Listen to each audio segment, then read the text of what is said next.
Hey everybody, welcome to Lunch with California Common Cause, our weekly opportunity to chat with our members and others interested in building a better, more inclusive California democracy. I'm Jonathan Mehta-Stein, the Executive Director at California Common Cause. I hope everybody's hanging in there as we get closer and closer to Election Day.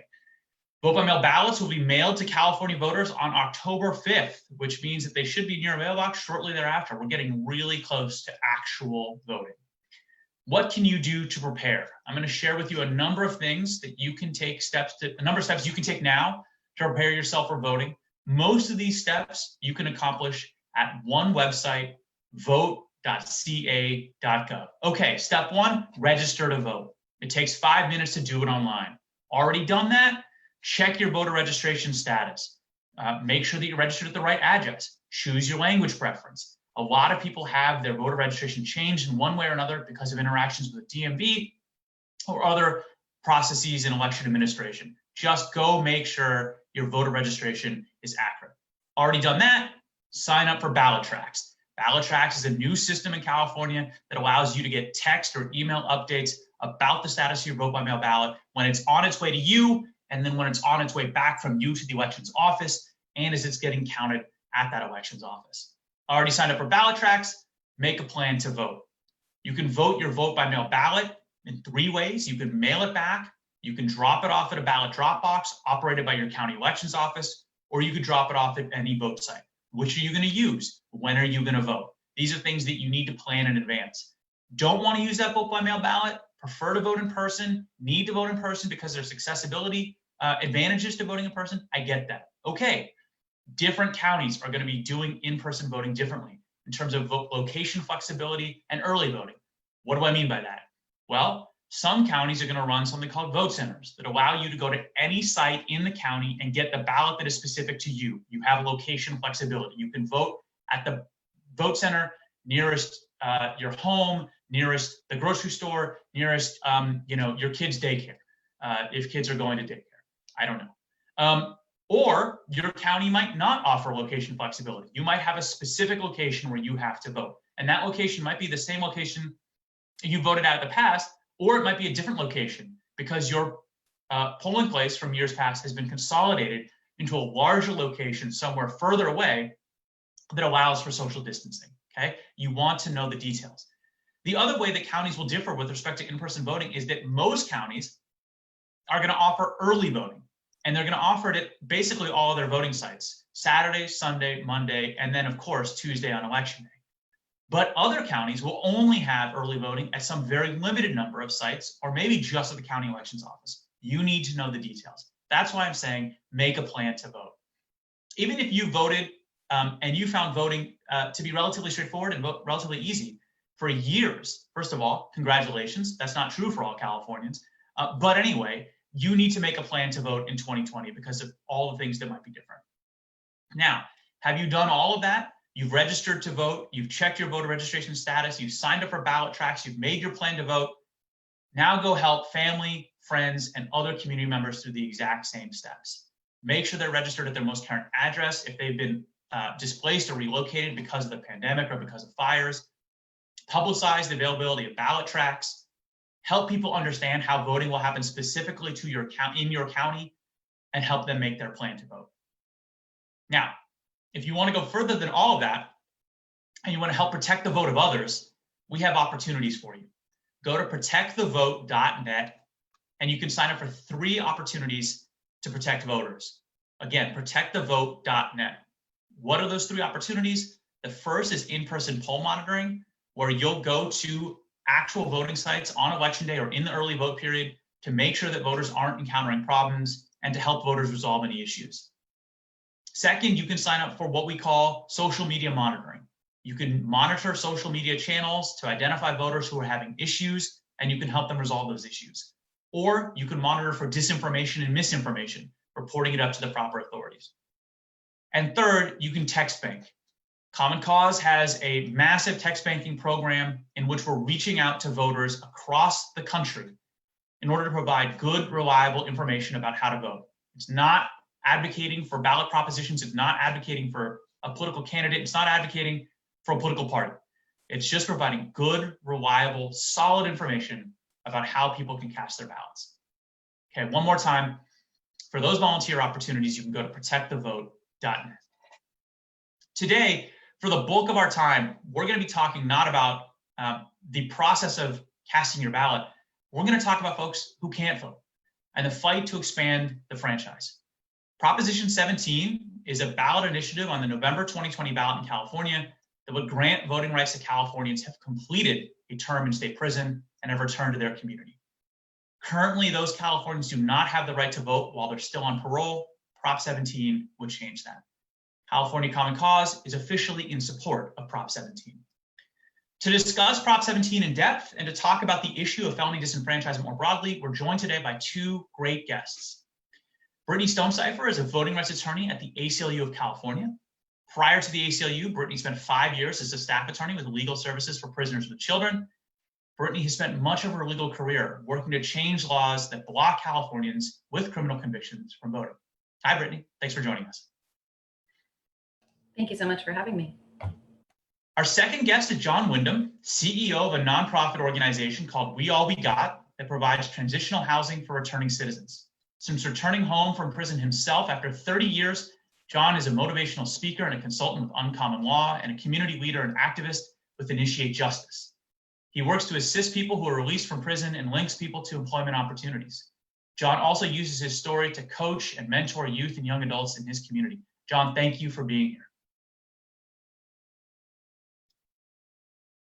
All right, so Brittany, we'll start with you. First question for you.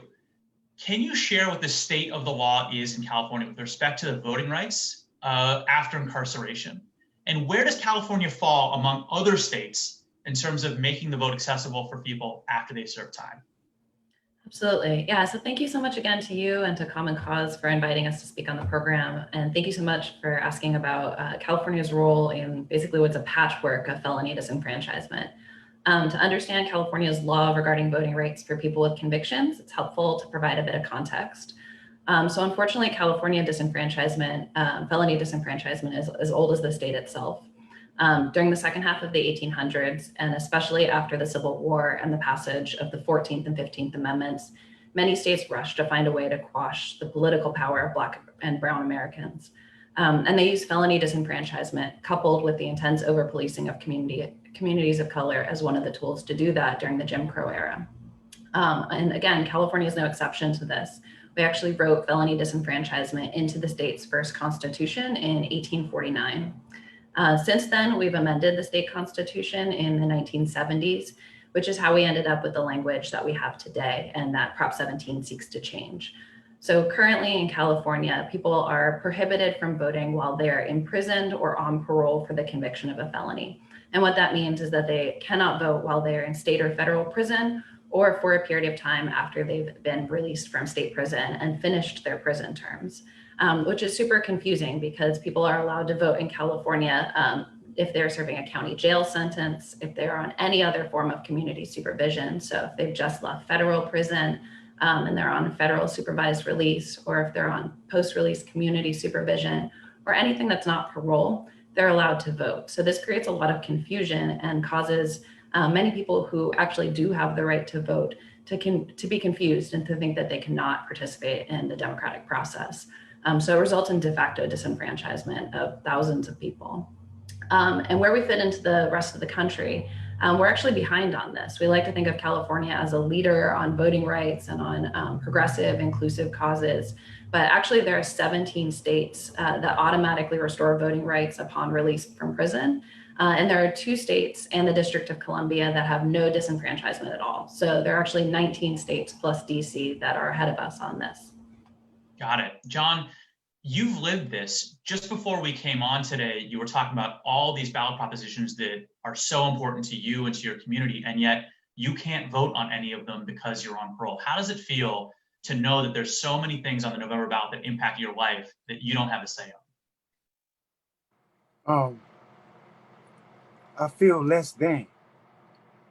I can't even say second-class citizens, because what is a second-class citizen? I see us all as one citizen, right? A citizen, period. So for me, it's hard. I can talk about the democratic process and try to get people civically engaged with the democratic process, but yet that one fundamental right is stricken from me because I went to prison. It hurts. It's embarrassing. It's really embarrassing. And I don't think no human being should feel this way. Yeah, and not only are you working to engage people in the democratic process, you're taxed to fund the democratic process, but don't have a right in how those monies are used, right? I get paid four times a month. And every check, they're taking taxes out of my money and doing what you want with my money and saying I have no say in what you do with my money. Taxation without representation is at full play here. And I'm saying, if I don't have the right to vote, why am I paying taxes? Mm-hmm. Why can't I have a say in what's going on in my community? And under the current law, John, how long will this continue for you? How long will you be denied the right to vote? Being that I have a life sentence, I have a parole for life. That means I can never vote for the rest of my life for something I did when I was a 19-year-old boy. Mm-hmm.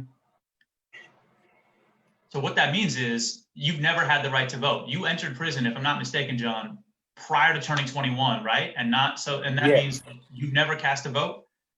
I never had the right to vote. Wow. Can you share a little bit more about your story? Talked about voting. Oh, my bad. Go ahead.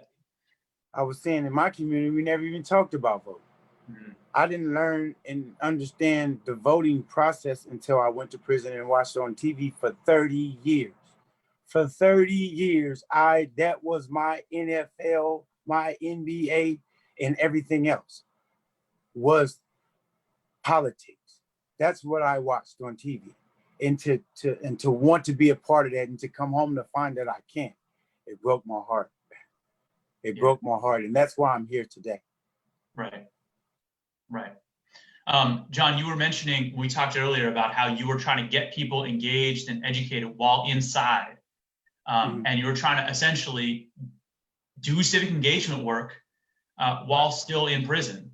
And it must feel strange that now that you're out, the one form of civic engagement that everybody lifts up above everything else is voting, right? Right now, you look around, I mean, this is true for me, it's true for you, it's for everybody in our community. There's all these different kinds of civic engagement. The only one that anyone talks about in an election year is voting. It's like, make sure you register to vote. Make sure you make a plan to vote. I just did it earlier on this live stream, right? And you can get engaged in all these different ways, and you have, but that one thing that everybody talks about is most important is denied. I went to prison for antisocial behavior, right? And I corrected my antisocial behavior and became pro-social, right? Like every other citizen. And now I can't be involved in the democratic process, which is pro-social. I don't get it. Right. Let me turn to Brittany and then we'll come back to John. Brittany, what's the data here? How many people are impacted by California's law in this area? And what are the demographics? Yeah, so 50,000 people who have finished their prison sentences are presently being denied the right to vote in California, even though they're living in our communities, paying taxes, raising families, holding jobs, and contributing to society in every other way. So that's 50,000 people who are directly being denied the right to vote. That doesn't include the likely tens of thousands of additional people who are experiencing de facto disenfranchisement, as I described before, because they think that they're not eligible to vote because the law is just confusing. So Prop 17 would help that by just being able to say, if you're not inside of a prison right now, you can vote. And felony disenfranchisement continues to have the same effect today that it was intended to have nearly 200 years ago. Because we continue to have systematic racial disparity in policing and incarceration, felony disenfranchisement continues to harm Black and brown communities the most. In California, 3 out of 4 people who are leaving California prisons are Black, Latinx, or Asian Americans. And nationwide, Black Americans are 4 times as likely to be disenfranchised compared to other voters. As you know, this year, thousands of people have stood up and called for change to those longstanding racial inequalities. because we can't have a form of elected government that is supposed to represent all of us when some members of the community are being intentionally excluded from elections and being denied the right to participate in democracy. You know, Brittany, it seems like nationwide, people have more of an understanding of this issue and more of an understanding of the racial disparities inherent in this issue. Can you tell us a little bit about other states that are, I think what we're seeing is sort of a movement across the country to expand the right to vote for folks who have been incarcerated. Can you talk a little bit about other states? Yeah, actually, so since California last amended the Constitution in the 1970s we had lifetime disenfranchisement before that. And it was for anyone who was convicted of an infamous crime, which what that meant was left to each county to determine, and that was implemented in a very discriminatory way. So since we last amended the Constitution in California in the 1970s, more than 25 states have rolled back their felony disenfranchisement laws in one form or another. And in just the last 2 years, a number of states have changed their laws. So Iowa, Nebraska, Colorado, Florida. So just a couple of years ago, Florida passed Amendment 4. They've been working that out through the courts. But if Florida, Montana, a lot of states have rolled back their felony disenfranchisement laws in recent years. So Prop 17 would help California take its rightful place as a progressive leader on voting rights.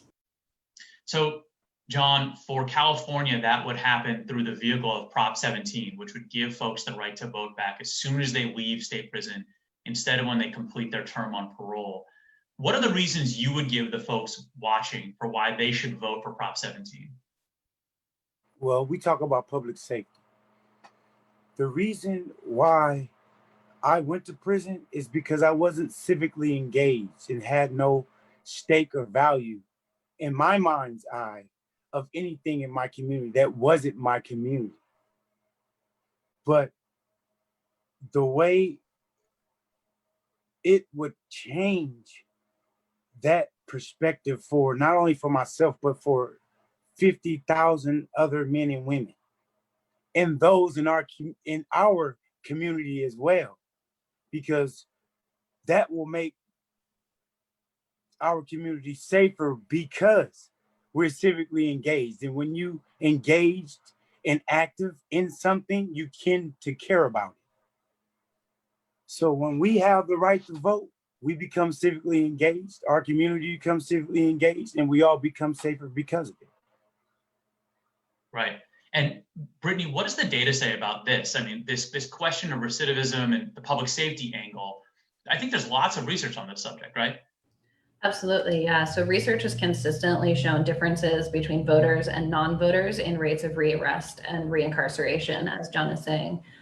So one great place to look is the UC Berkeley La Raza Law Journal compared a number of states across the country and found that those that permanently disenfranchise are roughly 19%, people are 19% more likely to be rearrested in those states compared to states that automatically restore voting rights upon release from prison. A study that looked at Florida before Amendment 4, when people had to individually petition to have their voting rights back, compared people who had had their voting rights restored to people who had not, and found that people who had had their voting rights restored were roughly 1/3 as likely to be reincarcerated. So dramatic differences between people's rearrest if they have the right to vote. And John, beyond just the public safety angle, right? There's I don't know how you would phrase this. I think of it as the dignity of each vote. That is to say that, and I don't want to oversell this because there's lots and lots of people in our communities who don't have the right to vote because they're not citizens, they're too young, or whatever the case may be. And those people have dignity too, of course. But as a man, as a human being, as right, a man, exactly. as a human being. But there is so much of a vote is a way this country says you matter in determining the future of your city, the future of your state, and the future of this country. And so when we're talking about why people should vote for Prop 17, separate from the public safety piece, what would you say about the sort of like the dignity piece, the voice piece? Does that make sense? Yes, I mean, that's the whole point of having a right to vote, is so you do matter.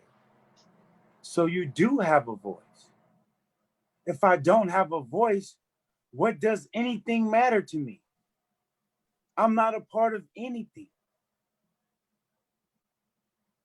I'm disassociated from citizenship, from the other citizens. I can't even engage in these conversations that I hear in my store, my neighborhood store. I feel like I have to like tuck my tail and like just hunch over and walk away, embarrassed and shamed. I should have a voice. And we All talk human beings should have a voice. We talk about voting as an individual act, right? And voting rights is like an individual right. But in actual fact, I think it's more of it's a community act in many respects, right? Like, so would you say that having the right to vote, you specifically, John, having the right to vote matters to people beyond yourself? Yes. Yes. It matters not only to me, it matters to my nieces, my nephews, my grandkids, my brothers, my sisters, and those in my community. It matters to everybody. So it matters to me. Just if I had none of that, just for me to feel accepted, socially accepted, for me to feel like a citizen is everything to me.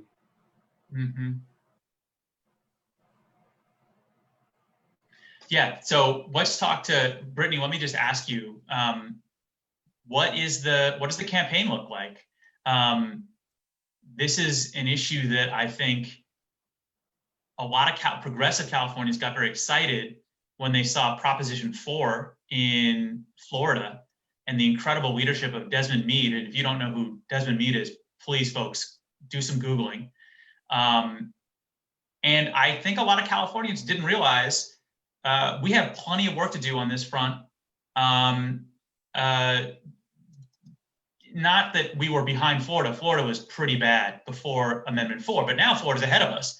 And I guess my question is, does all that excitement around that I experienced, and maybe I live in a bubble, a voting rights bubble, like where people are really gung-ho about voting rights, but I thought there was so much enthusiasm in California about Amendment 4 in Florida. Does that mean that things are looking up in terms of the campaign for Proposition 17?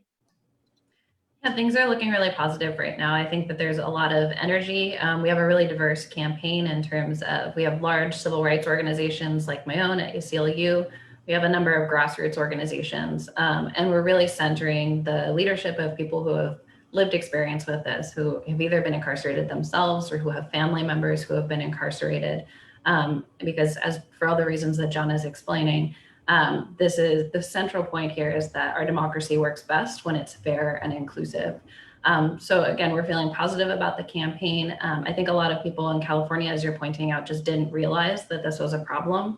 And now with the movements that are sweeping across California and the nation, there's just more awareness than I think there has been in a long time about the ways that systematic racial inequality is written into our laws and it's written into our democracy, including here in California.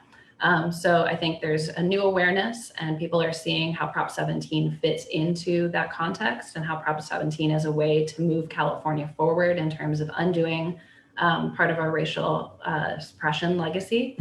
So we're feeling positive about our chances this November.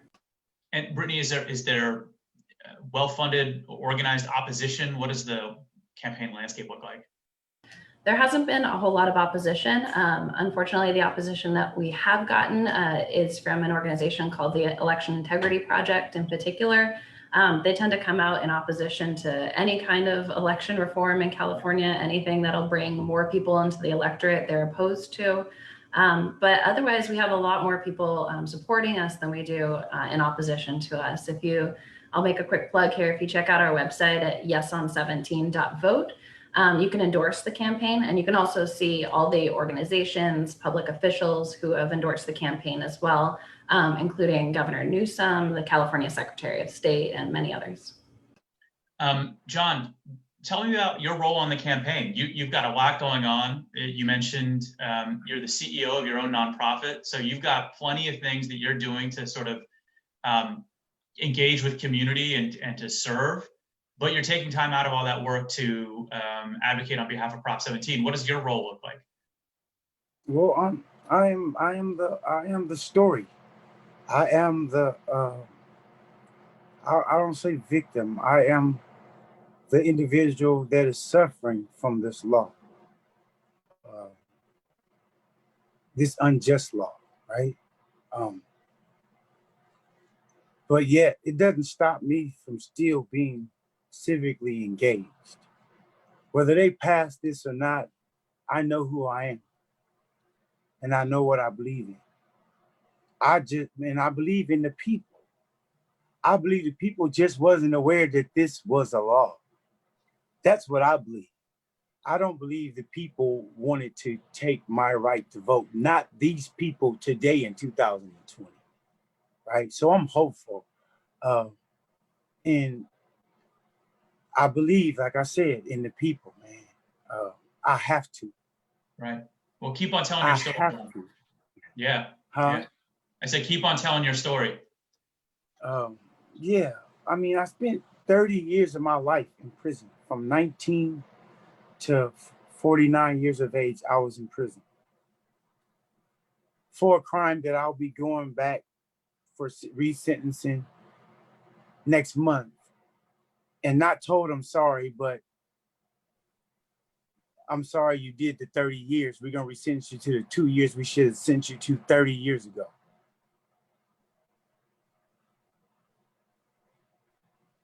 Right, because this is part of, and you're getting resentenced because of changing laws in California, right? Right. Yes, 1437. That's 14, right. another law, 1437. There's so many laws that people aren't aware of, and I have to get out and speak so they can be made aware. I think more of the people, right? I'm an optimistic person. So I believe, and people say I'm one of those dreamers. I rather dream to think good of people than to think bad of people and be miserable, right? So I'm trying to awaken the people because I am a servant of the people. So I want to serve the information to the people that's been hidden inside them books. And that's what Prop 17 is. It was something that I'm sure probably 98% of these people that's watching this right now wasn't aware of people on parole not able to vote, because we're the only group, not probation, not federal parole, not any other type of parole system is suffering this fate. Right. So I think it's just the not knowing. So I got to get out and I got to speak about it. Right. Well, thank you, John. Thank you for using your voice, and thank you for that optimism. Optimism is in short supply in the world right now, and it's a powerful thing. So thank you for that. And Brittany, anything else people should know about how to get involved with the campaign, or the social media that they can use to follow the campaign? Yeah, absolutely. So if you check out our website, again, it's yeson17.vote. There's a whole bunch of resources there. So we have a take action page. You can sign up for our email list. We will not spam you, just once a week emails, I promise. You can also check out our social media through our website. If you're doing any kind of phone banking in your community or with an organization, there's a template phone banking script there. There's a fact sheet. There's all kinds of tools. So yeson17.vote. I want to thank you both, John, Brittany, for joining us today, just sharing about your passion for this work. John, for sharing your story, sharing that optimism, and for sharing about Prop 17 and how important it is. Folks, if you're out there listening, and I know that you're super civically engaged, you're a democracy warrior, you probably have a plan to vote. And as you make that plan to vote for November, remember that there are folks among us, our family members, our community members, our neighbors, who can't vote, and Prop 17 would begin to change that process. So thanks for joining us today. You can follow Common Cause on Twitter @CommonCauseCA. You can follow us on Instagram @CACommonCause. You can follow me on Twitter @_Jonathan Stein. Next week, hopefully, we'll be joined by a member of the state Senate who's going to talk about years of work to build a better democracy in California. Maybe we'll ask him if he's in support of Prop 17. Though I don't want to speak definitively about next week's interview, because when you schedule politicians, they cancel a lot last minute. It can be very tricky. So we'll see. Tune in next week, Wednesday at noon, at lunch with Common Cause, in order to see if we land that big guest. We don't know yet. We hope we do. We appreciate you. We appreciate your support of California Common Cause. Thanks for being with us in this fight. Brittany, John, thank you one more time for joining us today. We appreciate it. See everyone next week. Oh, yes, on Prop 17.